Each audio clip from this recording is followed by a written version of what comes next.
Welcome everyone to the first part of a 5-part series where I will be breaking down the 5 major nations in the Pauper format, which is standard and limited rarity cards only.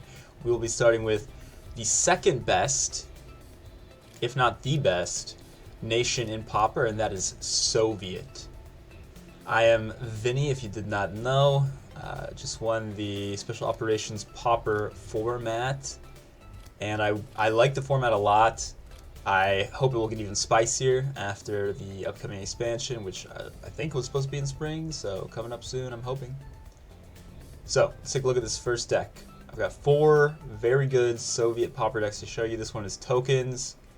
Shockingly, we saw 0 tokens in the Special Operations Tournament. This was by far the most common deck in the first official Pauper tournament, and it was very strong. It has gotten stronger because we've seen buffs to cards. Well, first of all, new cards that didn't exist, such as Deep Operations, are now out. We've seen promotion, which we'll see is what makes this tokens deck very unique. This card is way too good now in Pauper, and No Surrender got a buff as well. So if we take a look at this tokens deck, what it's looking to abuse is the overall underwhelming AoE of the format. And we just chuck out tons of reserves. When we are ready to attack with them, we can Unity of Strength on them, hit hard. And that's about it. You're just spamming stuff out. You don't get farmed in the way that you typically could against Brit Air. And you don't have to deal with overwhelming aggression that you might sometimes see out of Jagro. Now, people are welcome to play Brit Air and Jagro in Pauper format, but you will not have very good success. So there are not too many counter matchups to this. What you're looking to avoid is supply shortage, Monsoon Rot, and Scorched Earth. Other than that, this deck does not have too many bad matchups. You can definitely put in a Stars and Stripes to deal with artillery-based decks. And this particular tokens list is very good because artillery is cracked so good in Pauper, and we're looking to promote some Katyushas, and they can support our guys with these really powerful attacks that do not take any damage back. So that is tokens. It did not get played, and it does struggle with some of the really broken United States cards that have been introduced. But take my word for it, this is a very, very competitive Pauper deck. Try it yourself. Then we'll look at Arty. So Arty is a great Pauper deck because, like I was just saying, the artillery is very strong in this mode. There's overall less AoE. Now, there are some people out there playing like 3 Stars and Stripes, whom I played against, and that is a problem. I'm not going to lie, that is a problem. Things like that, things like Eagle Claws are big issues, but if you can avoid those or get lucky, then you have a great deck here. So we are taking advantage of the supply chain combo with Lesser of Two Evils and War Production. Just get out a strong board early, and since it's generally really unit-based, especially some of the best decks in the game, like, well, the best deck in the game, frankly, in United States-Germany Frontline, it has very little ways, other than completely spamming Stars and Stripes, to deal with these artillery if you get them out early with a War Production. So you trade in the early game, and then once you think the AoE is coming, switch to face, try to end the game. Taking advantage of hammers. Hammers are a really, really good card in the format. Deals with the Californias, the 5th Rangers, other artilleries, whatever it may be. We're playing 1 California of our own because if they are playing order-based removal, we're probably getting it out of their hand earlier on our artilleries because you have to remove those, and then there's going to be less removal ready for the California. And now we have self-damage. I did play against self-damage in the final round of the Special Operations Tournament, and I do think self-damage is an amazing deck for the format.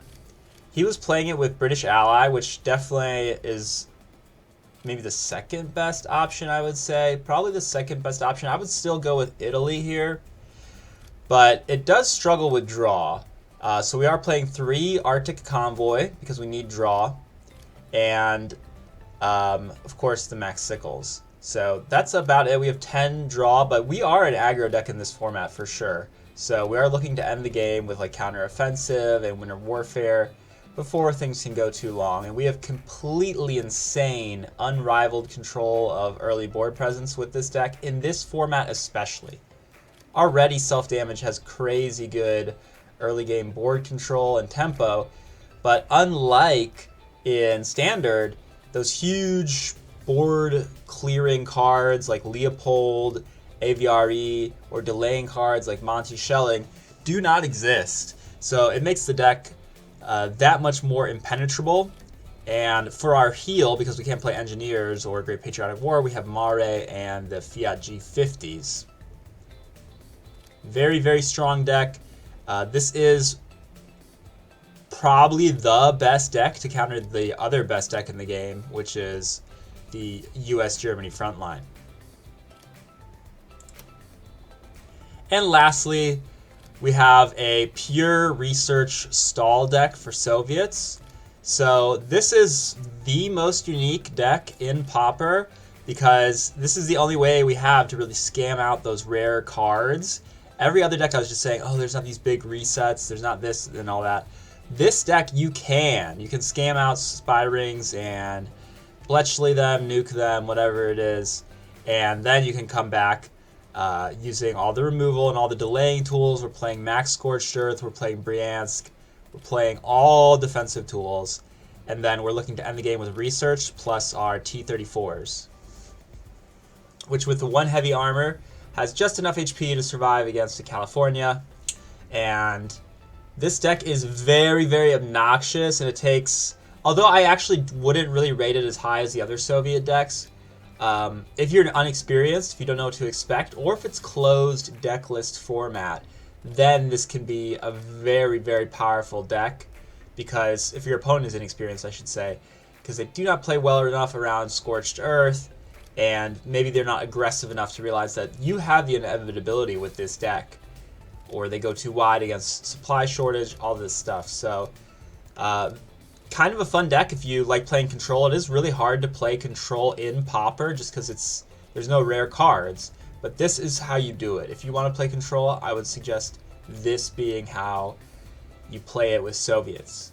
As for other options, you could just go, a typical tempo type of deck with US Ally abusing the really broken California and 5th Rangers, but I don't think Soviet is even close to the best main nation to be playing with that strategy, so I did not include it here on my list today. So here we have 4 of the best Soviet decks, maybe the 4 best Soviet decks that you can play in Pauper. So thank you for watching, and let me know which nation I should do next.